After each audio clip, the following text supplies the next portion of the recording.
a few seconds ago, you were talking about conversations that you had behind the scenes with your patients. We literally had That's how we met. Yes. That's how we met. And so the conversations that Dr. Crockett was having with me went deeper than the scalpel could reach, and it went beyond what I was there for. And that's what I needed.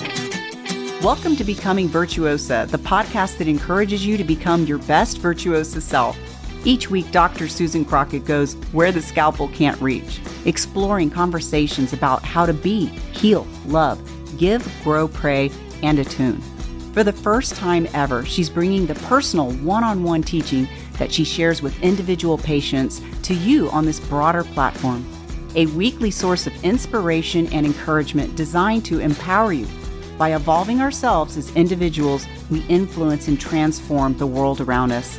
Please help me welcome board-certified OB-GYN specializing in minimally invasive GYN surgery, internationally in the top 1% of all GYN robotic surgeons, a certified life coach, and U.S. News top doctor, your host, Susan A. Crockett, MD. Welcome to the Dr. Crockett Show. I'm your host, Dr. Susan Crockett. I'm a minimally invasive GYN surgeon in San Antonio, Texas, and I'm coming to you from OllieWoodstudios. This is Ollie. Hello, Ollie.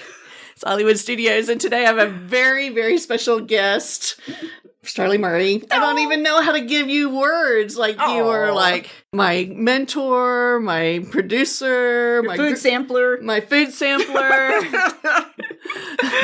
Well, I tell you what we do behind the scenes here on the Dr. Crockett Show is something special. Now, I'm lucky. I sneak in. I'm really like a guest consultant. But, right? But since we do have the friend level, I do clean out your fridge as well. Yes, you do on a regular basis. And I'm happy for you to do that because I would not cook the way I do and feel as good as I do if I didn't have friends like you to cook for. But today we're doing behind the scenes. Yes, we are. Now, I have been so excited for you to do this segment for so long because every single Dr. Crockett show has a behind the scenes that's so cool that most people don't get to see. Right? Now, I know we've been talking about this for at least 6 months. Oh, yeah. At least 6 months. And some of you have asked questions through the comments. Thanks. And if you have more comments or questions or want to see other stuff on the show, put them below because we read them. That's kind of fun. But this one's been a long time coming. Yeah, I like layered messaging. I do. I like deep meaning and... Yes.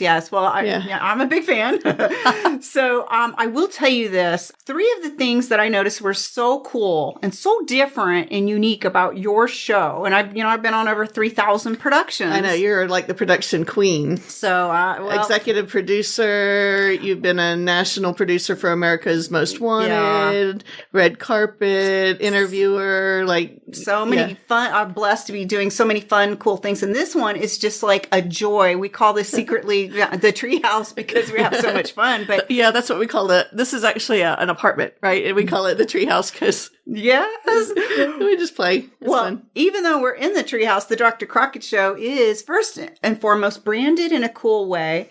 Plus, you have this behind the scenes. You've nicknamed it the Vortex, which we're going to tell everybody what that means. And then thirdly, we're going to talk about the incredible treats that you do with breaking bread with your guests. Which is so key to what we're doing and building in our core mission.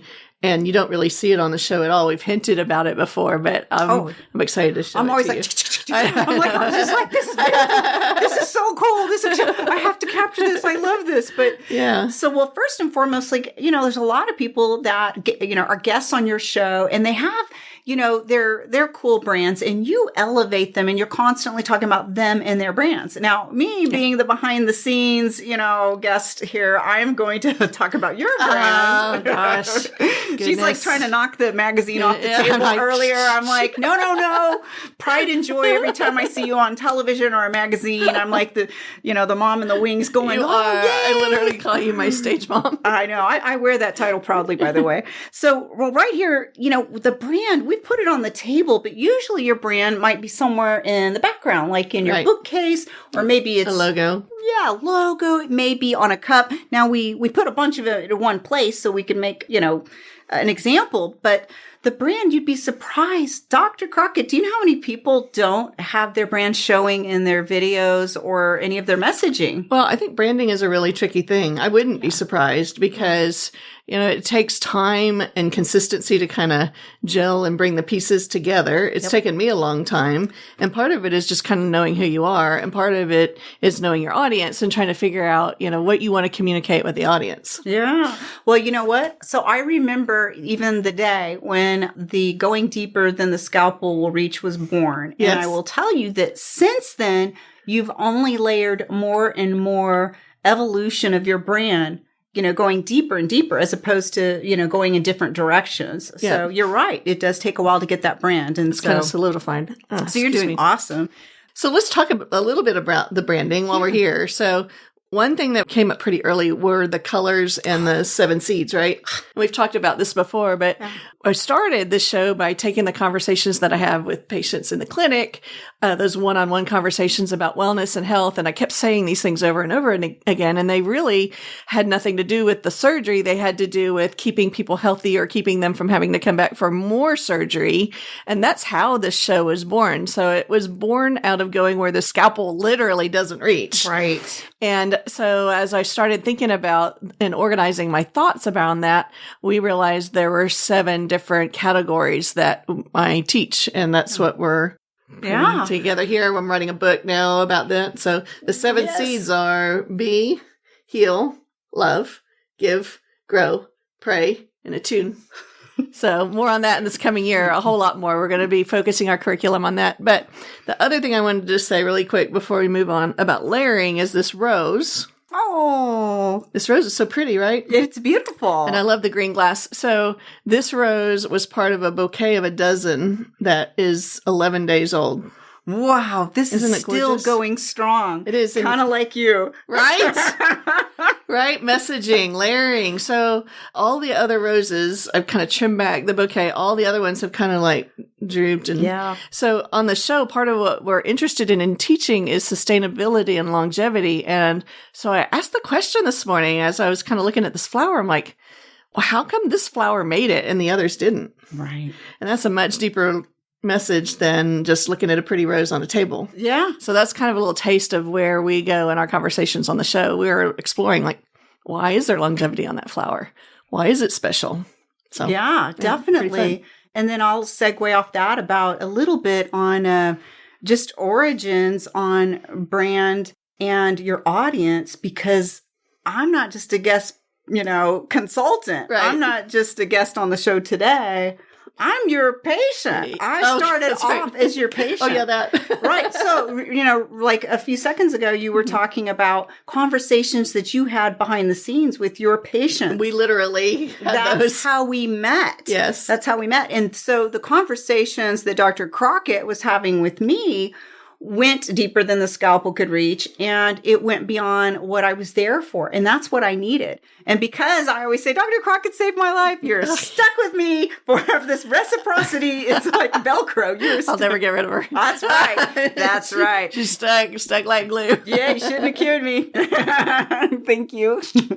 So, yeah, I'm a testament to those conversations that you had, and one of the reasons why you thought of this show. Well, you've literally drugged me along every step of the way to get here. I'm so grateful. Like, this took years of you saying, come on, come do it, little baby bites. No, you're feeding me. Oh, because I kept feeding you. I know. I would cook good food and she would help. I know. But if you hadn't been so persistent with me, this wouldn't have developed. So this is I'm very grateful for you. Well, this is all you, and I'm just grateful to be a part of it. And I just wanted to bring this up. So speaking of some of the things behind the scenes in the show, so this is your clapboard, right? Yeah. And so whatever's written on here, like say the titles, let me put this over here, of the show, those weren't from like weeks and months of cultivating. It's your vortex, this middle part of the behind the scenes conversation exactly. that you do with your guests. Yeah. So you know how most talk shows, or maybe you don't know, I don't know why I would assume everybody knows, but most of the time when you get invited to go on a podcast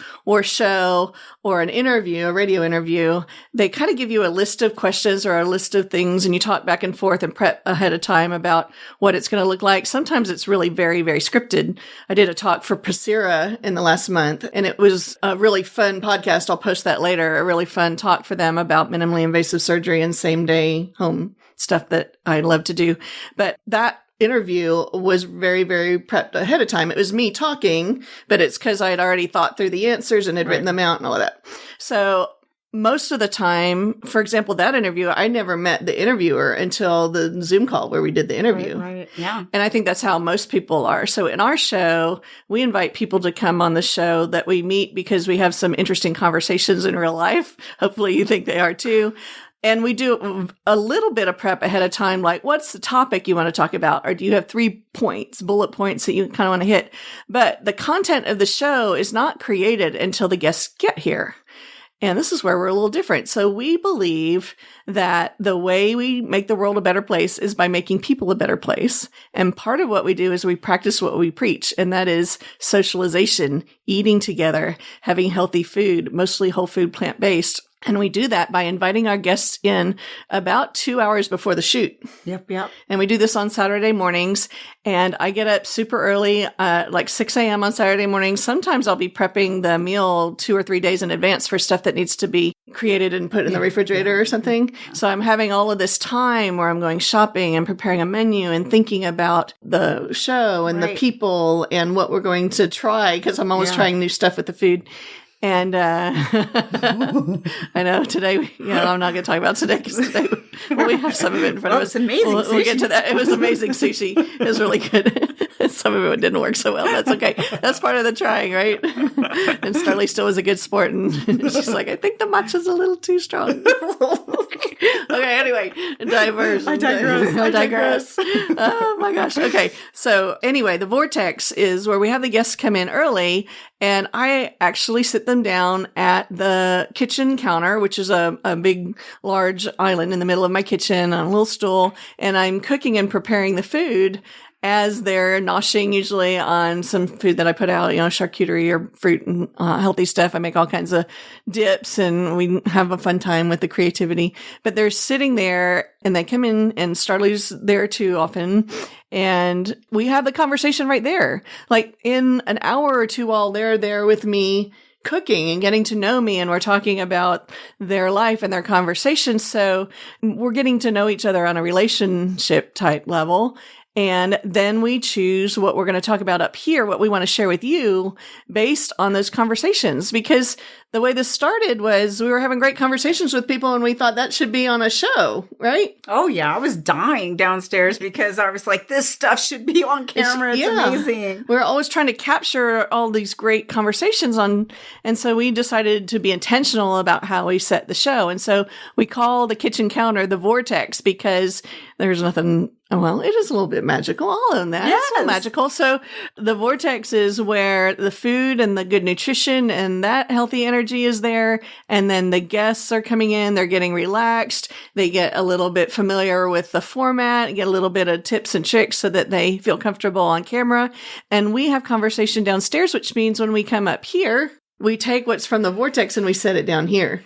Exactly. And that's how we get our guests to be like so cool and fun and conversational when we just met them. And we usually do one take. 20 minute. Almost every time. Almost one every take. time. Yeah, there might be a few times someone has a little tickle in their throat or something like that. But, I believe I've been on every single one, which is like crazy. Yeah, it is crazy. Yeah, and I love it. I absolutely love it. And I will tell you that the ones that I'm used to being on are so different than that. And this is one of the reasons why I was so excited about being a part of a behind the scenes, because it is so unique. So just to give you a clue, the behind the media training or the note taking or the scripting or the prep, whatever you want to think of that, it's different here. It's absolutely different. So exactly how you were describing it, but a picture in my head is, like the movie Chocolat, Yes. So, but this is the vortex. It's its own version. So it's where the emotion is going into the food. And that's very much part of what we believe is that that thought process, the preparation, all of that starts way before the actual show and then is shared in community is so important to our mental health. Like there's so much data now about community and eating together and socialization.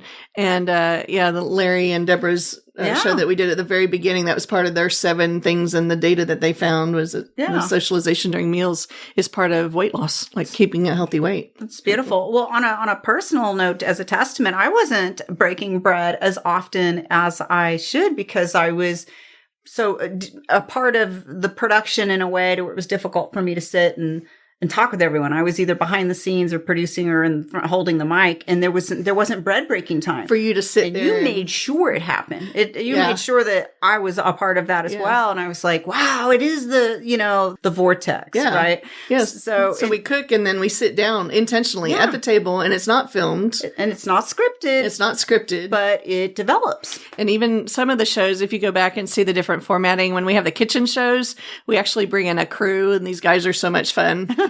They're like late 20s, early 30s. And at first they were like whole food, plant-based, like, well, I don't know, like, they're like, and we sit down, they eat with us. They eat. So when we have those live show, or not live show, but the kitchen cooking shows, we actually have a pretty large group of us sitting, eating before we actually film. And man, those boys will chow down. They're they're like, come cook this for me every day and I'll never eat meat again. So they look like big meat and potato boys, and they're over there like, can I have another plate of vegan meatballs or something? I was like, wow. Eating me out of house and home. So it's really fun and rewarding. So there's a vision and a dream for where we want this to go. We want to continue to grow and reach our audience, continue to grow ourselves. That's part of the give, grow, pray thing. Grow. So I have a dream that I'll have a real studio someday. This is a real studio. I know, but you know what I mean? Like a studio. Yeah, I've seen behind the scenes. I have been a part of this from the beginning. This is a real studio. I've been on over 3,000 productions. It's a real studio. I tell you, this is a real studio. Okay, I want a bigger studio. A bigger studio set. All You're right. This is. I should be proud of that. Yes, ma'am. This is pretty cool. Dr. Are we going to show them? We're going to show them some pictures of it? I think some behind the scenes shots, maybe like towards the end or in some B-roll possibly. I think that would be fun. At least in the social media. Yeah. So I want like a larger, more professional business type studio with a kitchen in it where I can hire a cook to come in and help me and have intentional meals where we bring in people from all over. I live like 10 minutes from the airport. Right. On purpose. Yes. So that we have access to go places, but also access to bring people in and have a private place where we can cultivate meaningful conversations and give people a platform for sharing the information and the knowledge. Yeah. Now, since I plan like my red carpet trips around this, can I get a plate with my name on it? Yes. Like so I can have a permanent plate at the table? Absolutely. Oh my gosh. Permanent plate at the table. Before we completely segue to more of the Dr. Crockett Show's cooking segments, I have to say, I'm segueing from this middle part of the vortex of messaging over here to the cooking with a really important statement. Uh-oh. Do you know what it's like to have your doctor and your show host? Because I've also been a guest on the show, so I've gotten to see from their, a walk in their shoes, right? Yep. And to be not only have the meals picked, like what are your favorite foods, cooked by Dr. Crockett for you, your favorite foods, and then served up for you. And then you're having a casual conversation, breaking bread together.